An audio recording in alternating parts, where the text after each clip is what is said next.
నెల్లూరులో అర్ధరాత్రి పెన్నా నదిలో పోలీసులు రెస్క్యూ ఆపరేషన్ చేశారు. అర్ధరాత్రి రెస్క్యూ ఆపరేషన్ ఏంటి అనుకుంటున్నారా? అవును, అది కూడా పేకాట రాయుళ్ల కోసం. నెల్లూరు జిల్లా పెన్నా నది బైపాస్ బ్రిడ్జి కింద లైట్లు ఏర్పాటు చేసుకొని మరి 15 మంది పేకాట ఆడేందుకు కూర్చున్నారు. అయితే ఒక్కసారిగా సోమశిల నుంచి దిగువకు నీటిని విడుదల చేశారు. ఇది ఎక్స్పెక్ట్ చేయనటువంటి పేకాట రాయిళ్లు పూర్తిగా ఆటలో నిమగ్నమై ఉన్నారు. ఒక్కసారిగా వరద ప్రవాహం వచ్చేసింది. చుట్టూ ఎటు చూసినా నీళ్లే కనిపిస్తున్నాయి. బయటికి రావాలంటే రాలేని పరిస్థితి. అక్కడే ఉంటే ఎంతసేపు ఉంటామో తెలియని పరిస్థితి. ఈ నేపథ్యంలో వెంటనే వాళ్ళు పోలీసులకు ఫోన్ చేశారు. తెలిసిన వాళ్ళకి సమాచారం ఇచ్చారు. పోలీసులకు సమాచారం వెళ్ళింది. అక్కడికి చేరుకున్నటువంటి పోలీసులు ఆ వరదలో చిక్కుకున్నటువంటి పేకాట రాయుళ్లను బయటకు తీసుకొచ్చారు. అర్ధరాత్రి రెస్క్యూ ఆపరేషన్ చేసి వాళ్ళందరినీ 15 మందిని బయటకు తీసుకొచ్చినట్లుగా తెలుస్తోంది. మంత్రి నారాయణ వరకు ఈ విషయం వెళ్ళింది.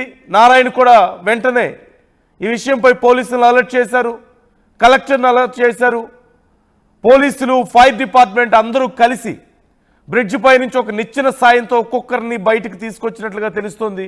దాదాపు 6 గంటల పాటు ఈ ఆపరేషన్ కొనసాగిందంటూ తెలుస్తోంది. సో స్టోరీ అర్థమైంది కదా. ఇది పరిస్థితి. ఊళ్ళల్లో పేకాట ఆడితేనో లేదంటే ఎక్కడో ఇంట్లోనో చెట్ల కిందనో గతంలో మనం చూసేవాళ్ళం. కానీ ఇప్పుడు పోలీసులు చాలా స్ట్రిక్ట్గా వ్యవహరిస్తున్నారు ఇలాంటి విషయాల్లో. పేకాట ఆడడం, పందాలు కాయడం, బెట్టింగ్లకు పాల్పడి ఇబ్బందులు పడుతున్న నేపథ్యంలో ఇలాంటి విషయాల్లో పోలీసులు చాలా స్ట్రిక్ట్గా వ్యవహరిస్తున్నారు. ఈ నేపథ్యంలో ఊర్లో ఎక్కడైనా ఆడితే సమస్య వస్తుంది. పొలాల్లోకి వెళ్తే అక్కడికి తెలిసిపోతుంది. ఇంకెక్కడైనా సీక్రెట్గా ఒక చిన్న డెన్ లాంటిది ఏర్పాటు చేసుకొని ఆడుతున్నప్పటికీ కూడా ఏదో ఒక రకంగా సమాచారం లీక్ అవుతుంది. ఇవన్నీ కాదు, అసలు డైరెక్ట్గా బ్రిడ్జి కింద ఆడదాం, అప్పుడైతే ఎవరికి తెలియదు కదా అని చెప్పేసి అనుకున్నారు ఈ పేకాట రాయిళ్ళు.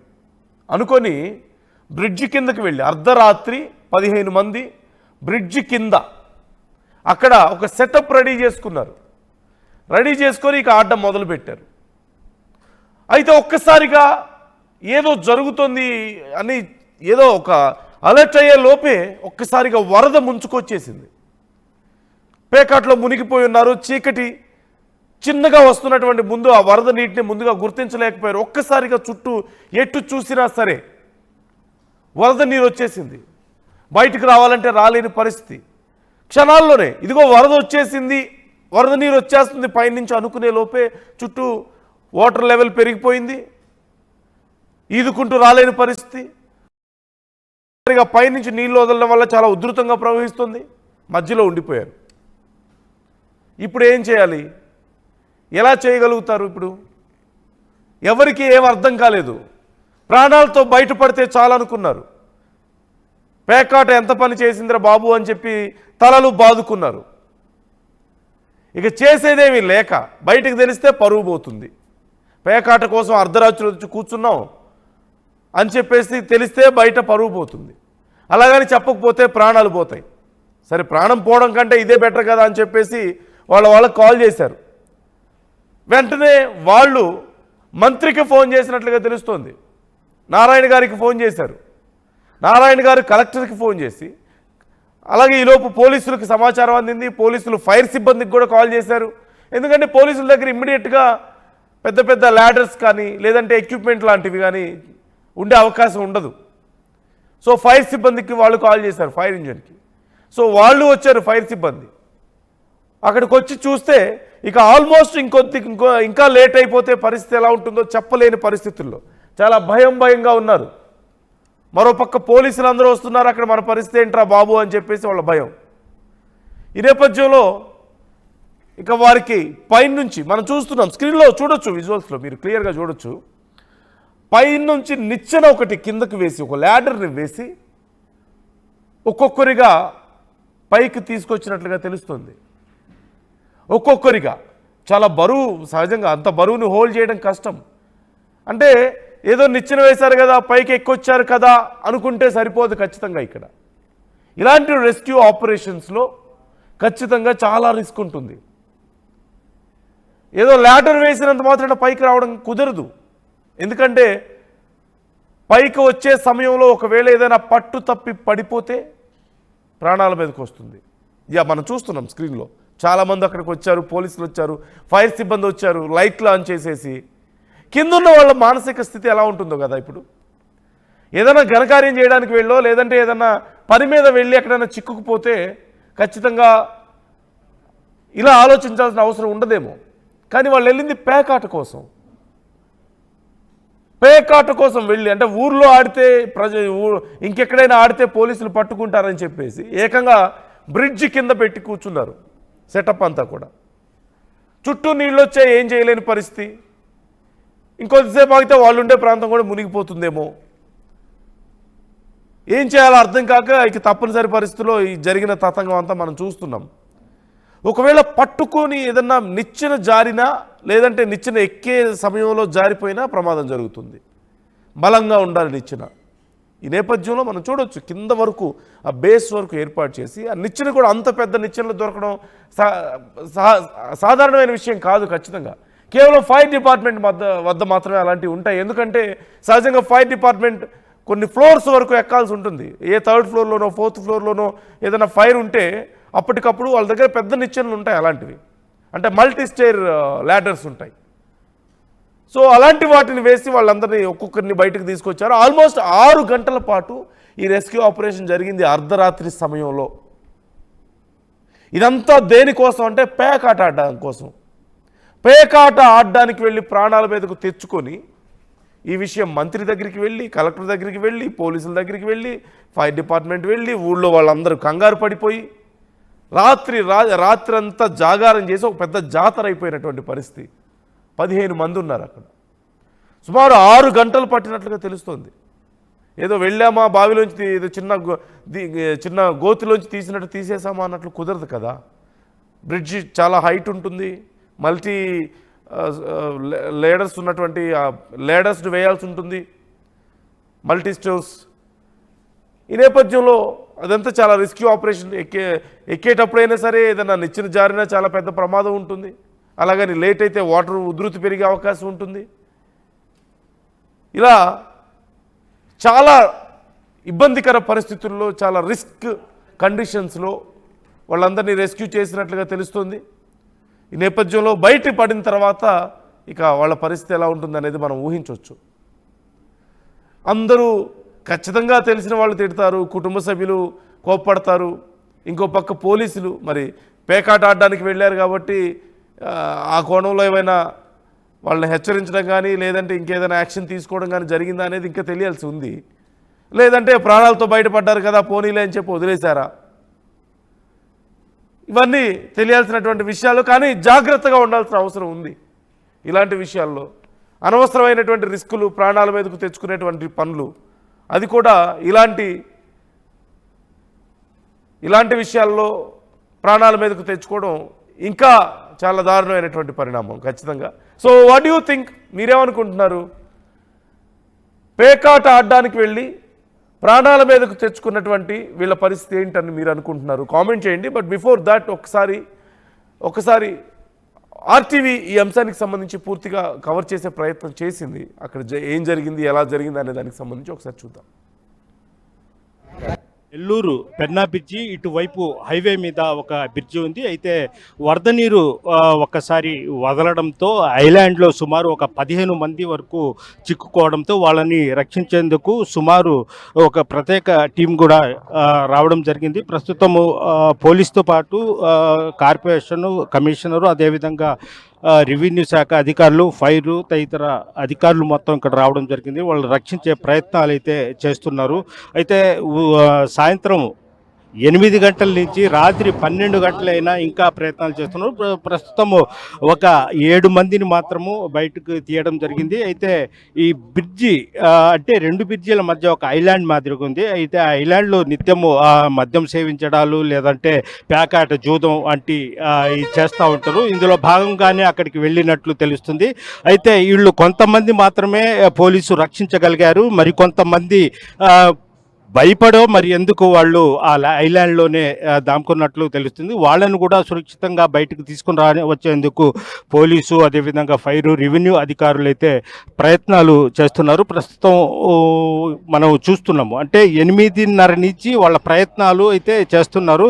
7 మంది మాత్రము ధైర్యంగా ముందుకు రావడం జరిగింది. ప్రస్తుతము ఈ విషయం మీద మాట్లాడేందుకు రూరల్ డిఎస్పీ, అదేవిధంగా మున్సిపల్ కమిషనర్ గారు, అదేవిధంగా ఆర్డీఓ గారు మొత్తం ఇక్కడ చేరిపోయి ఉన్నారు. వీళ్ళని సురక్షితంగా కాపాడాలని కూడా ఇచ్చేస్తున్నారు. ఈ పాటికే వరద నీటిని కూడా, అంటే పెన్నా బ్యారేజ్ వరద నీటి కూడా నిలిపేయడం జరిగింది.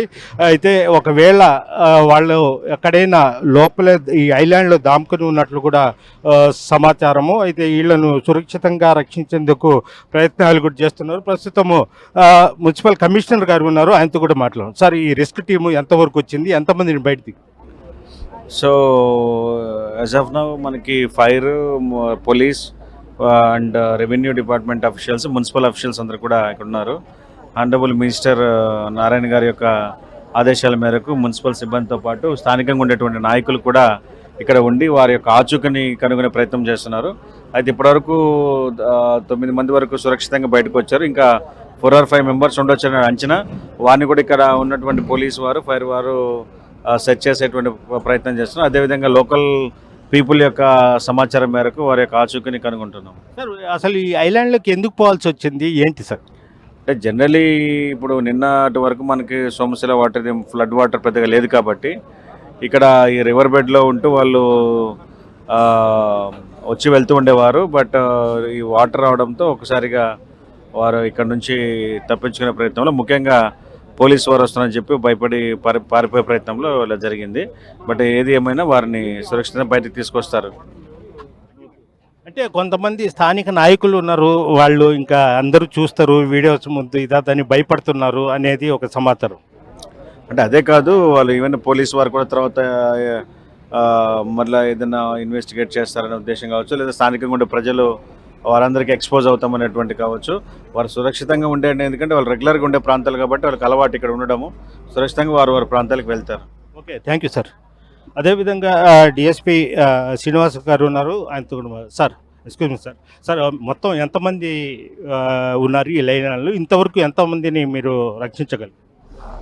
యాక్చువల్గా కంట్రోల్ రూమ్కి 8:10కి మాకు మెసేజ్ వచ్చింది. దాని మీద నవాపేట ఇన్స్పెక్టర్ వేణుగోపాల్ రెడ్డి సీనియర్ ఆఫీసర్స్కి ఇన్ఫామ్ చేశారు. మా ఎస్పీ గారి ఆధ్వర్యంలో ఇమ్మీడియట్గా రెవెన్యూ అధికారులకి, అలానే ఫైర్ సర్వీస్ డిపార్ట్మెంట్ వారికి, ఫిషరీస్ డిపార్ట్మెంట్ వారికి వారి సహకారంతో రెస్క్యూ టీమ్స్ ఇమ్మీడియట్గా రివర్లోకి రావడం జరిగింది. మన టీమ్స్ ఒక 9 మెంబర్స్ని ఐడెంటిఫై చేశారు. వాళ్ళ ద్వారా తెలియటంలో సుమారు 16 to 17 మెంబర్స్ ఉన్నారని చెప్తున్నారు. 9 మంది ఆల్రెడీ రెస్క్యూ అయ్యారు కాబట్టి వీళ్ళ ద్వారా పబ్లిక్ అడ్రసింగ్ సిస్టమ్ ద్వారా వాళ్ళని పిలవడం జరిగింది. సంభవం ఎందుకు భయపడ్డారో తెలియదు. వాళ్ళు ఆ చెట్లలో దాముకోవడం వల్ల కనపడతలేదు. ఇప్పుడు సెర్చ్ చేస్తున్నారు, ఇక్కడ విజిబిలిటీలో లేరు. బహుశా మరి ఏమన్నా వాటర్లోంచి ఇళ్ళకి వెళ్ళిపోయారా లేదా ఏంటి అనేది. అంటే సరదాగా ఈ ప్రాంతంలో మద్యం సేవించడాలు, అదేవిధంగా ప్యాకాట ఆడుతుంటారు, ఆ విధంగా వాళ్ళు ఏవైనా సిగ్గుతో లోపలే ఉండిపోయారా ల్యాండ్లో, ఎట్లా? లేదండి, అది మనకు తెలియదు. ఇప్పుడు దొరికిన వాళ్ళ ద్వారా అడగడం ఏంటంటే, సాయంత్రం రివర్ బెడ్లోకి వచ్చాము, సడన్గా వాటర్ రైజ్ అయింది, మాకు అయోమయంలో అయిపోయి ఫోన్ చేసామన్నారు. ఈ మద్యం సేవించడం కానీ ఇతర విషయాలు కానీ ఏమీ వాళ్ళు చెప్పలేదు. మిగిలిన 7 మెంబర్స్ ఎక్కడ ఉన్నారు అనేది వాళ్ళ ఇళ్ళ దగ్గర మా స్టాఫ్ని పంపించాం. బహుశా వాళ్ళ ఆచూకి తెలుస్తుంది కాసేపట్లో. Right, thank you sir. అదేవిధంగా ఆర్టీఓ గారు ఉన్నారు, ఆమెతో కూడా మాట్లాడే ప్రయత్నం అయితే. ప్రదీప్, మొత్తం చూపి. అంటే ఈ పెన్నా నదిలో 2 పాయలుగా వరద ప్రవహిస్తుంది. అయితే ఎటు ఈ మధ్యలో ఉన్న ల్యాండ్లో కొంతమంది ఉన్నట్లు మనకు తెలుస్తూ ఉంది. వాళ్ళు ఎందుకో బయటకు రావడానికి కూడా కొంత ఇబ్బందికరంగా, అందుకోసం రాలేదని కూడా పోలీసులు ఇచ్చేస్తున్నారు. ప్రస్తుతం మనతో మాట్లాడేందుకు ఆర్డీఓ గారు కూడా ఉన్నారు, వాళ్ళతో సరి మాట్లాడు. మేడం, నమస్తే మేడం. మేడం, అంటే ఇప్పుడు ఎంతమంది బయటకు వచ్చారు మీరు? అదేవిధంగా వాటర్ ఏమైనా ఆపారా, ఎట్లా అయింది? అవును. ఇప్పుడు నాకు ఇన్ఫర్మేషన్ ఎప్పుడైతే 9 అందిందో ఫస్ట్ నేను ఫోన్ చేసింది ఎస్సీ సోమశీల గారికి. చేసిన తర్వాత ఈ తెలుగంగ కెనాల్ రెగ్యులేటర్ ఎవరైతే ఉంటారో ఫ్లడ్ గేట్స్ వాళ్ళకి వెంటనే నాకు ఫోన్ చేయించారు. వాళ్ళ చేత నెక్స్ట్ ఈ రెస్క్యూ ఆపరేషన్ కంప్లీట్ అయ్యే వరకు కొత్తగా ఫ్లో అనేది చేయవద్దన్నాను. ఆల్రెడీ మీరు చూసే ఉంటారు, ఫ్లో అయితే తక్కువగానే ఉంది. ఈజీగానే మాకు రెస్క్యూ ఆపరేషన్కి ఇబ్బంది ఉండదు. ఇప్పుడే నేను ఎస్డీఆర్ఎఫ్ టీం వాళ్ళకి కూడా ఎన్డీఆర్ఎఫ్ వాళ్ళకి టీం ఫోన్ చేసి ఎస్డీఆర్ఎఫ్ కాంటాక్ట్ ఇచ్చారు. వాళ్ళు ఇప్పుడు బయలుదేరుతున్నారు స్విమ్మర్స్. కానీ స్విమ్మర్స్ కంటే మెయిన్గా ఎవరైతే వాళ్ళు లోపల పార్టీ చేసుకోవడానికి వాళ్ళు మిస్గైడ్ అయ్యి లోపలికి వెళ్ళినట్టున్నారు అది తెలుస్తుంది. సో ఏదైతే ఉన్నారో వాళ్ళు వాలంటరీగా ఇప్పుడు అనౌన్స్మెంట్ చేయించి వాళ్ళు బయటకు వస్తే తప్పితే మనకి సిచ్యువేషన్ అనేది ఆల్రెడీ కంట్రోల్లోనే ఉంది. అందరూ కూడా సేఫ్గానే ఉన్నారు. బికాస్ డ్రోన్స్ నుంచి అన్ని కూడా ట్రాక్ చేస్తూనే ఉన్నాం. అండ్ అలానే మన ఫైర్ డిపార్ట్మెంట్ ఆన్ జాబ్ ఉంది. ఫస్ట్ ఫైర్ డిపార్ట్మెంట్ని వెంటనే పంపించడం జరిగింది. ల్యాడర్ అండ్ రోప్స్ అవన్నీ కూడా యూజ్ చేయడం జరిగింది. సో కలెక్టర్ కాన్ఫరెన్స్లో ఉన్నారు, ఎస్పీ గారు కూడా అక్కడే ఉన్నారు. బట్ ఇద్దరు కూడా క్లోజ్గా మానిటర్ చేసి ఎలక్ట్రికల్ డిపార్ట్మెంట్తో ఎక్స్ట్రా ఫ్లడ్ లైట్స్ అనేది తెప్పిస్తున్నారు. అండ్ జిల్లా యంత్రాంగం అంతా కూడా ఇక్కడే ఉంది. And we'll successfully completing it అండి.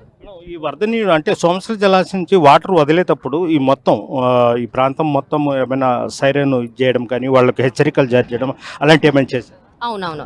ఫ్రైడే మాకు ఇన్ఫర్మేషన్ వచ్చిందండి. మన ఆనరబుల్ ఎండోమెంట్ మినిస్టర్ గారు కూడా ఆ రోజు మేము వెంకటగిరి ప్రోగ్రాంలో జరిగినప్పుడు స్ట్రిక్ట్ ఆదేశాలు ఇచ్చారు. ప్రతి గ్రామంలో కూడా పల్లెల్లో అందరికీ కూడా తెలియాలి.